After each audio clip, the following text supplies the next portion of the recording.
மஞ்சத்தூள் போட்டுக்கலாங்க. இஞ்சி பூண்டு பேஸ்ட்டு போடலாங்க. போட்டு எல்லாம் கலக்கி சோம்பு போடலாங்க. விதையெல்லாம் எடுத்துட்டுங்க வெள்ளைப்பூண்டு போடலாங்க. பூண்டு போடுறாங்க. கருவேப்பிலை போடலாங்க. வெங்காயம் போடலாங்க. சின்ன வெங்காயங்க. போதுங்க. இவ்வளோ வதங்கணும். உப்பு மஞ்சத்தூளுங்க இஞ்சி பூண்டு பேஸ்ட்டுங்க போட்டு கலக்கி வச்சதுங்க.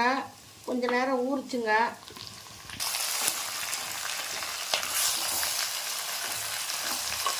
கொஞ்ச நேரம் மூடி வைக்கலாங்க. பாருங்க, திறந்து பார்க்கலாங்க. பாருங்க, ஒரு இட்லியோட தண்ணி ஊற்றலைங்க. இறக்கிடலாங்க. நல்லா வெந்துருச்சுங்க. கொஞ்சம் கொத்தமல்லி எல்லாம் லைக் பண்ணுங்கள், ஷேர் பண்ணுங்கள், சப்ஸ்கிரைப் பண்ணுங்கள். பக்கத்தில் இருக்க பெல்லை ப்ரெஸ் பண்ணுங்கள். நன்றி. வாழ்க.